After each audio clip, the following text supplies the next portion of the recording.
I've lived it in the mud, the chaos, and the moments nobody writes about.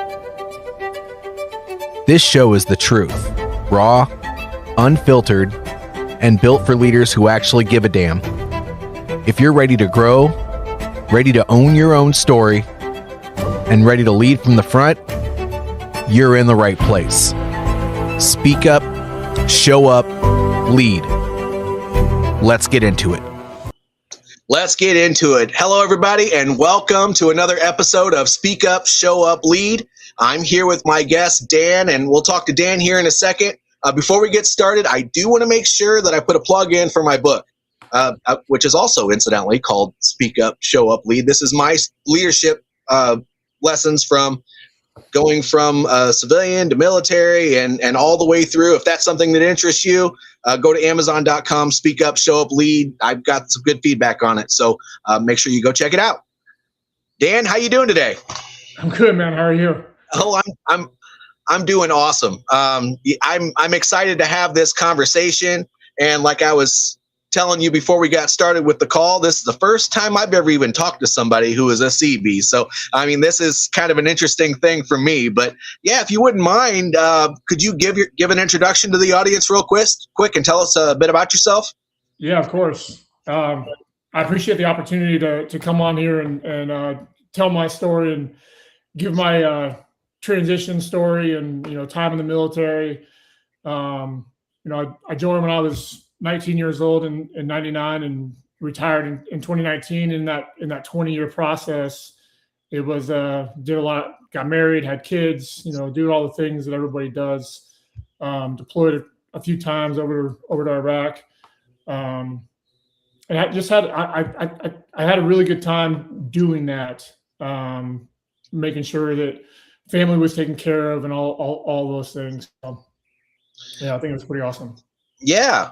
And, and again, you were a Seabee. And by the way, I have to say this to everybody because I had, I kind of had an idea of what they might be, but I didn't really look into this before. So Seabees, that's like the construction, demolition, and all that kind of world in the Navy. And it's so cool that I've met combat engineers in the Army, obviously, which is probably the most equivalent to what you did, but I've never actually met somebody who's done the job before. So I'm glad to have you on the show because that's something that you're the first one.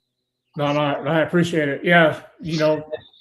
One of the reasons why I jumped on this podcast for today was, tomorrow is a Seabee birthday, 84 years of history of, 1942, the beginning of the Seabees and why we do what we do, where we came from, and, the history. There's a lot of history involved. I take a lot of pride in the history and making sure people know and understand that there is a lot of history. And I can't tell you how many people that I talk to, they have no idea about they know about the military, they know about the Navy, but the Seabees have kind of been the forgotten stepchild, I guess, in the military or in the Navy at least. So. Oh, we have somebody on here. His name is Tim Grease. He said he actually served with you in Iraq in 2003.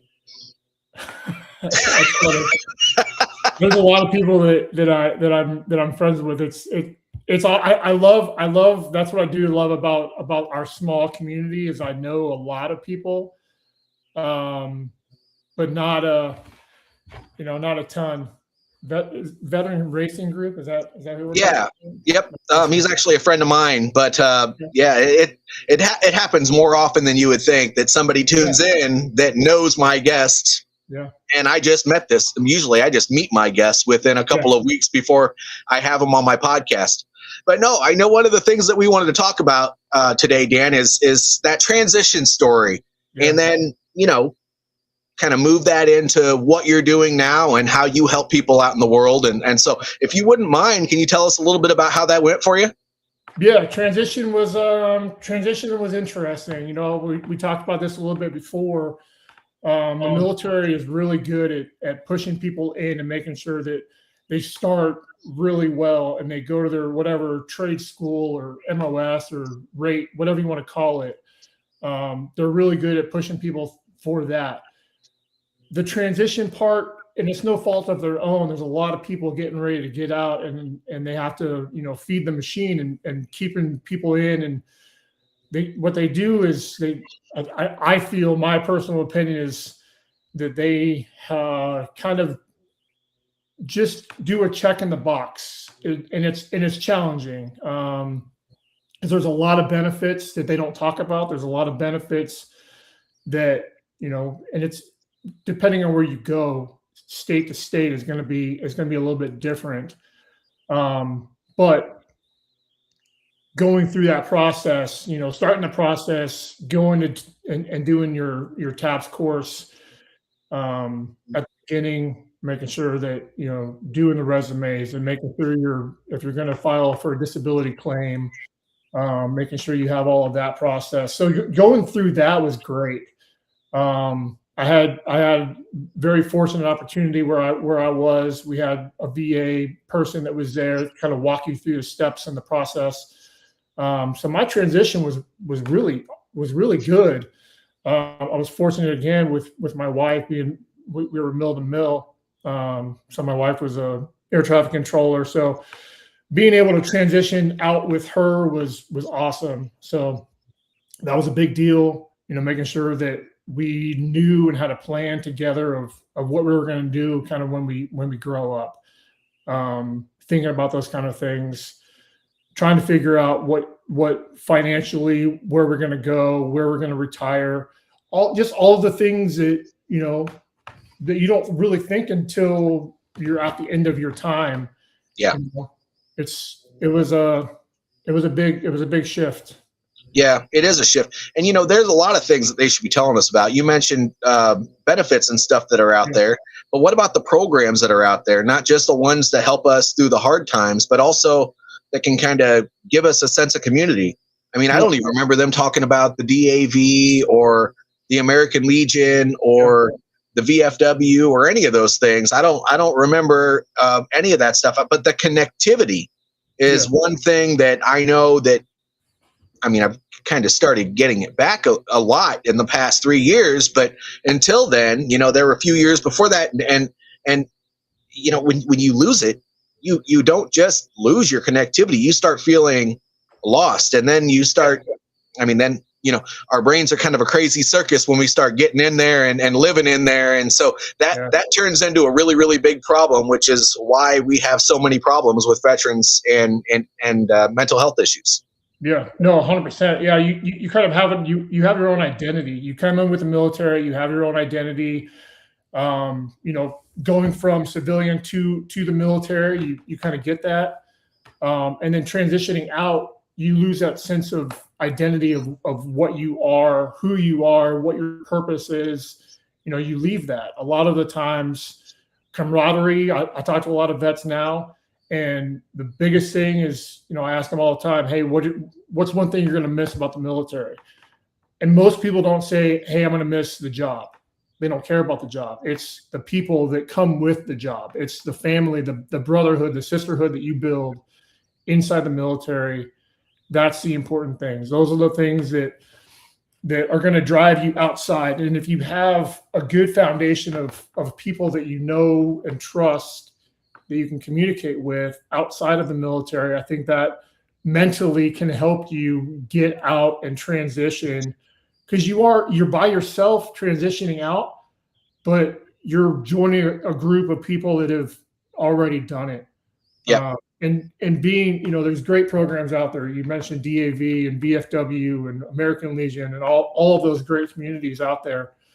So that reaching out and joining those groups before you get out and talking to other veterans before you get out, I think is important to just make sure that you're still tied to that group of individuals, so you don't lose all of it. No. That's just part of it. Well, and when we're in the military, we think that our job is probably the most important thing in the world. Yeah. And we're always competing against requirements with other people in different jobs and all this other stuff. But the interesting thing that they don't tell you during transition either is that once you take off that uniform, Yeah. Whether you're retired or you just wore the uniform at one time and you're just a veteran, you're kind of part of a club. The moment you say that you served, it piques the interest of the other person that you're talking to, and you do still have that instant camaraderie. And it actually doesn't matter what your job was. People are still, because we lose our connectivity and our camaraderie and all those other things that you talked about, it is really a lot easier than a lot of people think to regain that connectivity, because there's a huge veteran audience almost everywhere you go. You just don't know it because we don't, but we do blend right in. Yeah, no, for sure. It's being veteran, you see it all the time. I live in Texas, so we're a very veteran friendly state. It's I think it's amazing how many retired veterans there are here, active duty people that are here. So, Well, I'm not surprised. And understanding what's that. I said, I'm not surprised. My goodness, if you go to a place like where you're at, or if you go to Hampton Roads, or if you go anywhere near Fort Benning, or if you go to Southern California, good Lord, there are military bases just everywhere. Yeah. Yeah, but that just kind of keeps you, it keeps me tied in just enough. I don't like to go on base just for my own personal things. But I do like that I have the access to, and I can go on to base if I need to. I can, talk to whoever I want to. I'm, not as involved with VFW as I should be. I think they're a great community, and, just doing things with other veterans, and keeping that brother and sisterhood alive. I think it's super important for your physical and for your mental health, mostly your mental health. So you don't lose that connection. It's a big connection. There's only a small percentage of the country has joined the military. Our veterans, we lose World War II veterans all the time. Vietnam vets are are the next group of people that we'll end up losing. But keeping that tradition alive. There's a lot of traditions in the military that we have that are positive. Some that we've gotten rid of a majority of the negative side of those. I don't want to, but that's it's true. There's a lot of negative things about the military, but I don't want to focus on the negative. I want to focus on the positive stuff that we do. Well, I think it's important. But let's talk about, before we get into what you do for the community and stuff like that, my goodness, let's talk about that, because it's not necessarily negative. Those are the fun things that we recall when we're talking to other veterans. Being in a formation and standing there for hours during a pass and review, getting up at 2:00 in the morning because you got called at midnight and had to be there for a 2:00 formation. Having that 5:00 formation at the end of the day, when your NCOIC released you and you could have been at home, but they decided to hold that formation anyway. All those things, they drove you nuts. Yeah, of course. But at the end of the day, when you think about it, those were our best bonding times, or the mandatory fun days. That's another one. Yeah. But, because we had to sit there and we had to embrace the suck together, whether it was standing out there in the rain during that pass and review, or doing that morning formation and just waiting for everybody to show up before they read the urinalysis stuff or whatever the case may be. That's why we were so connected. If we just stayed doing our job all the time, we wouldn't have that regular opportunity to go and mingle with the other people. But we did it. PT formation. All the things. No, I think it's all of it. When I talk to people, that's how we have that instant connection of everybody has gone through the same exact thing. It might not be, the job or, the occupation. Everybody has their own thing going on, but the duty calls and the urinalysis, and it's not a 9-to-5 job. It's, you're on 24/7. There's no overtime pay. You work, 18-hour days. You're going to make the same as, the person next to you that's working, 2-hour days. Is that, that sucks sometimes, but it's just that's part of it. It's not a big deal. You can't think of too much about it.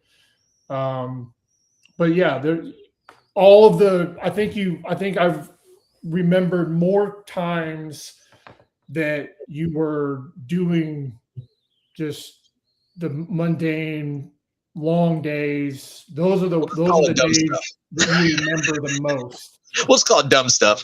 Yeah, it's just things that just have to get done, and you have to understand that it's just part of the process. It's not all cupcakes and rainbows all the time. It sucks. It's not fun all the time. But I don't know of a job that is fun 24/7. It's just not possible.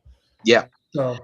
Well, before we get into what you do, Tim made another comment. He wanted to do a plug for an organization that I don't know if it's near you in Texas or not, but he said that Hooves and Horns near Elgin.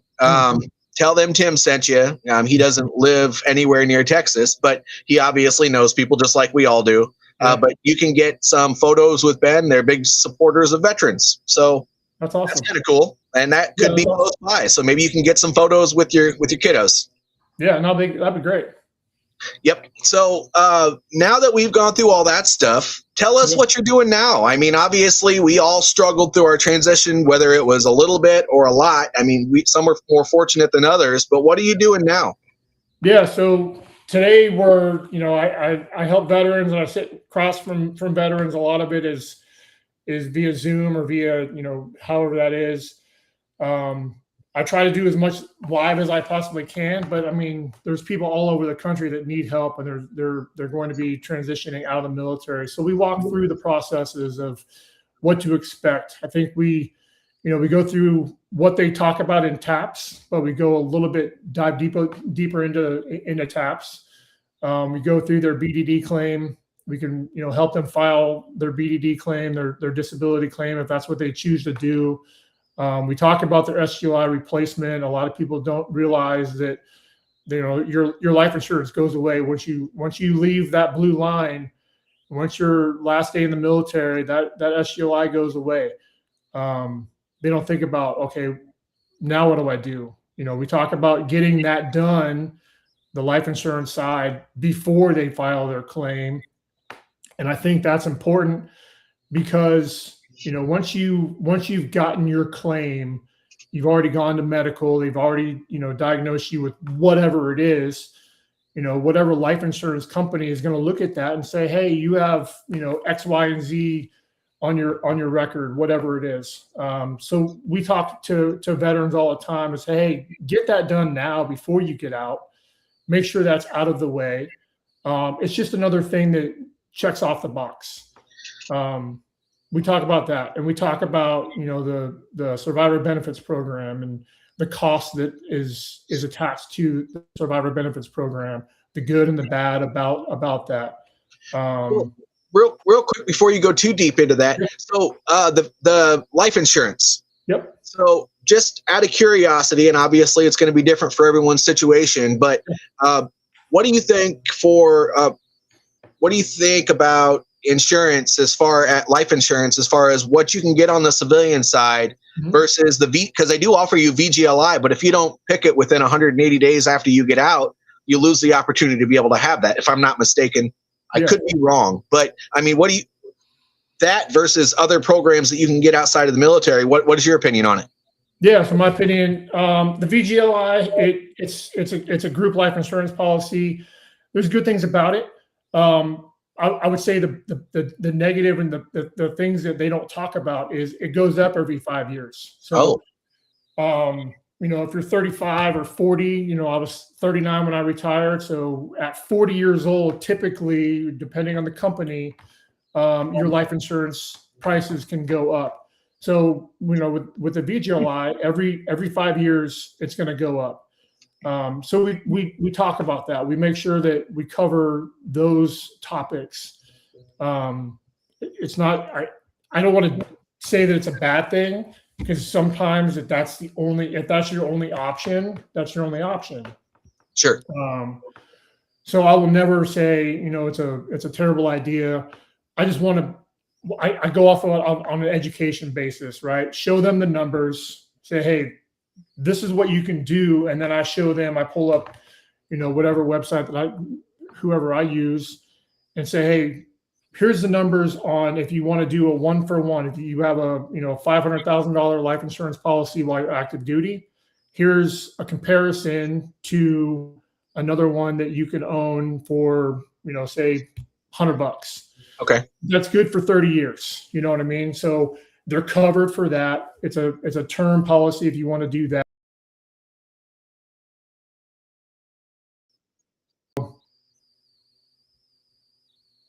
Yeah, so I don't really know what happened there. But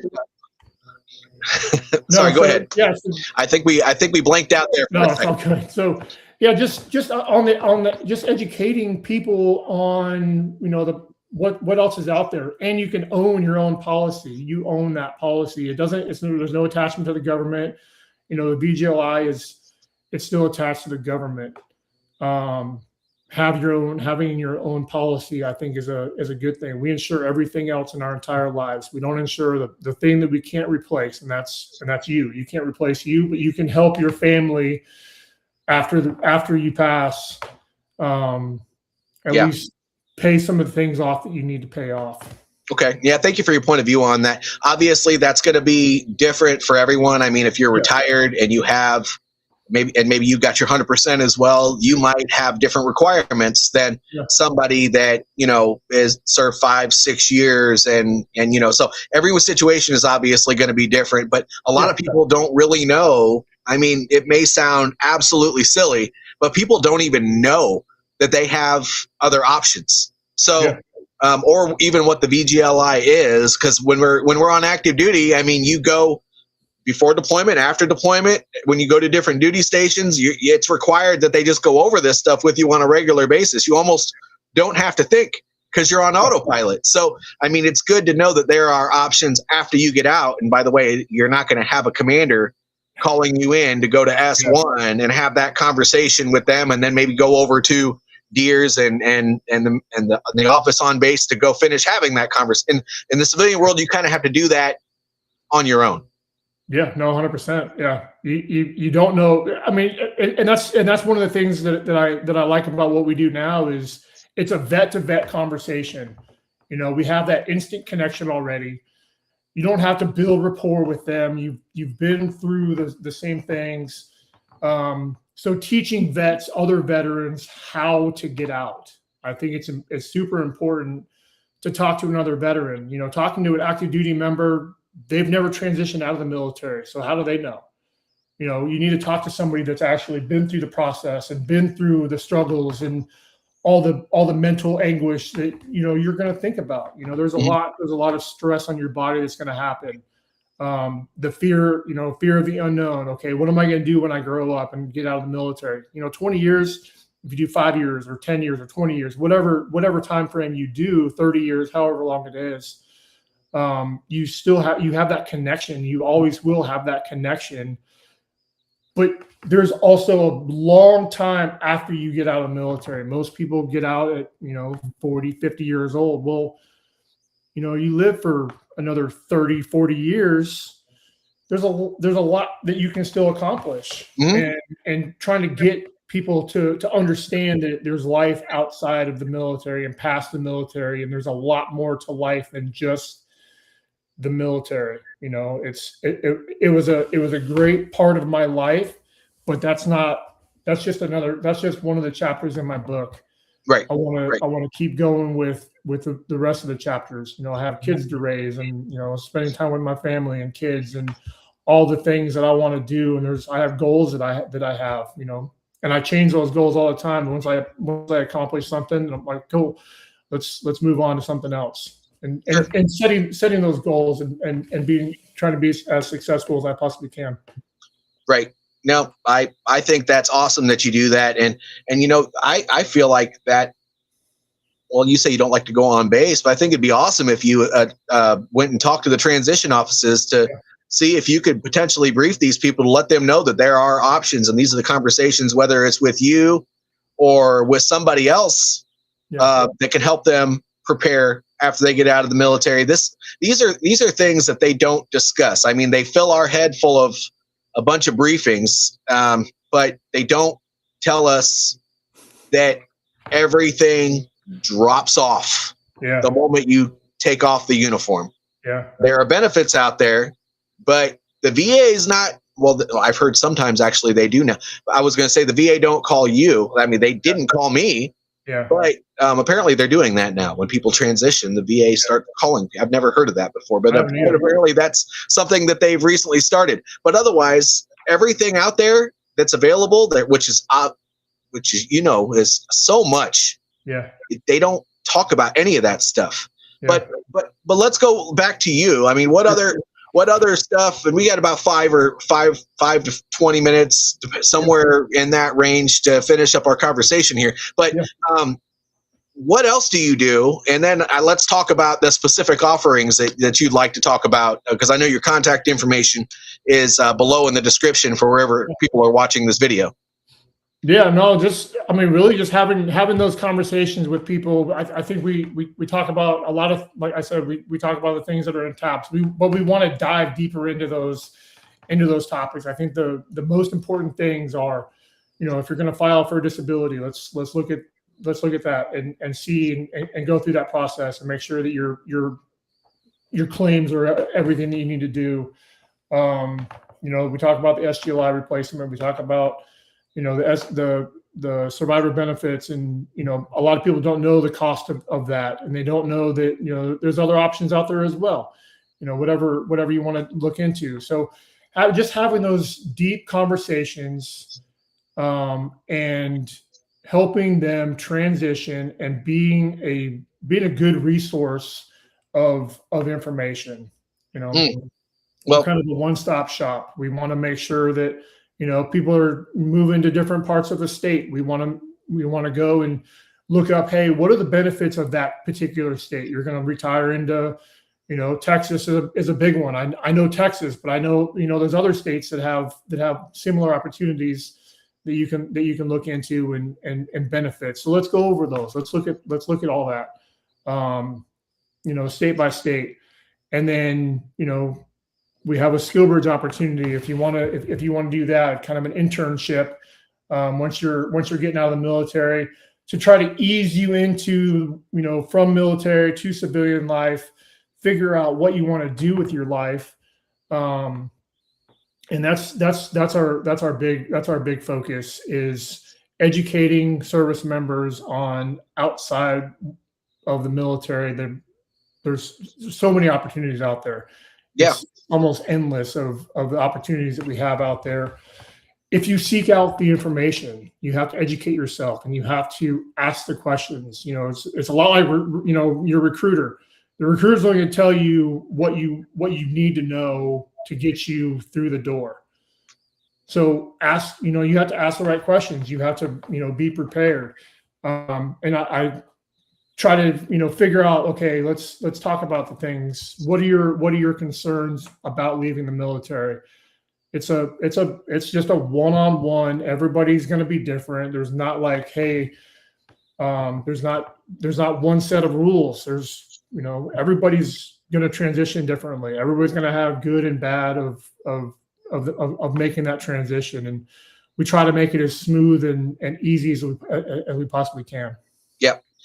Well, I have one more question for you, and this is the one question that I ask every single guest that comes on my show. Shoot. For that one person who is struggling in their moment, whether it's during their transition, before their transition, after their transition, or any point, what's the one piece of advice that you would have for that person?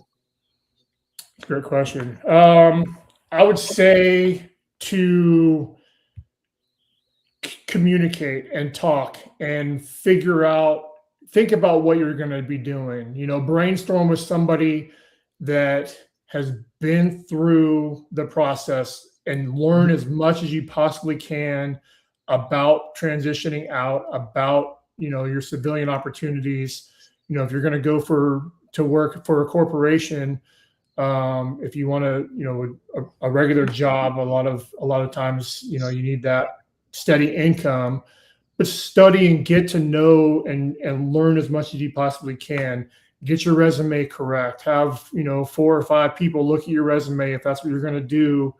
But talk to people, communicate. That's a big thing. They don't talk to people enough people to figure out the positives and what's next. That's true. Yeah, that's a big thing. People don't communicate. They just make assumptions, and they're like, oh well, I'm just getting out and I don't know what to do. Like, it's almost like us veterans with our emotions. We don't talk to anybody about them. Yeah, 100%. Yeah. Guilty. We're like the most emotionally frustrated people on the planet.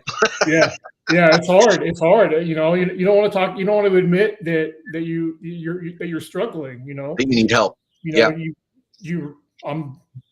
I'm guilty of it as well. I don't talk enough to people. I need to reach out to more people, and that's don't get caught in your head. Don't get stuck in the ways that you've been doing things. Maybe change.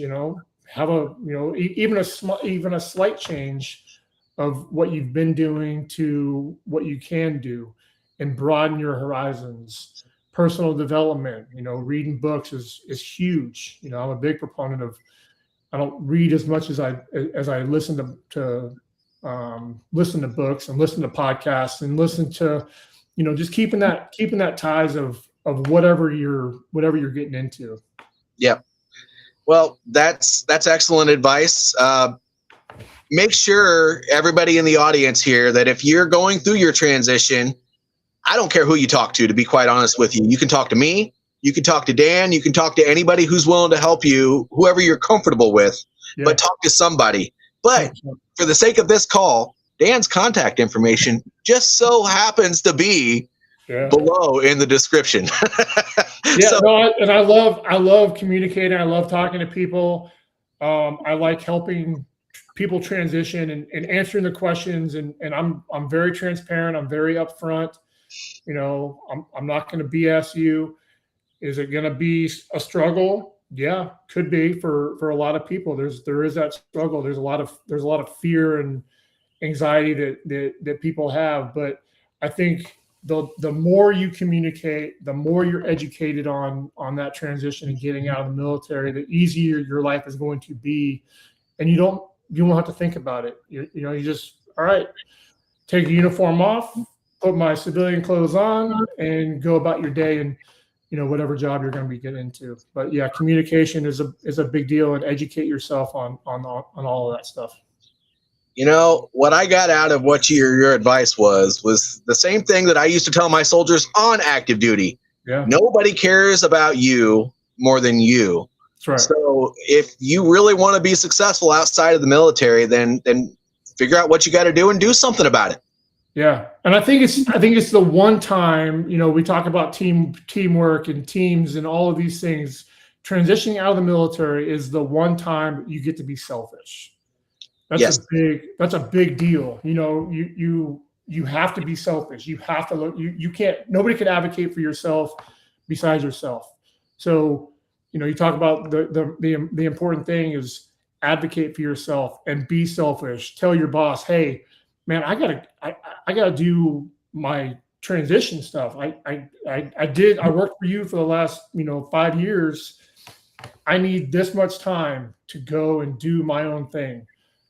Be selfish about it.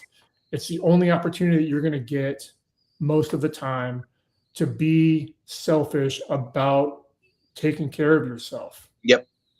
Because it's gonna go whether you're there or not. Well, and believe it or not, if you're listening to this, what Dan just said is it's not just friendly advice. They're actually supposed to be giving you this option anyway. So take advantage of it. I know they're going to want you to come to work, and they're still going to want you to participate in certain meetings, and they're still going to want you to go to the motor pool, and they're still going to want you to do all the things.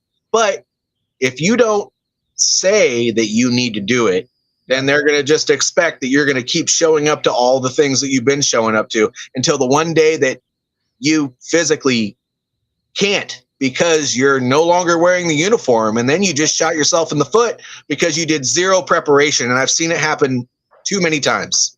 Yeah.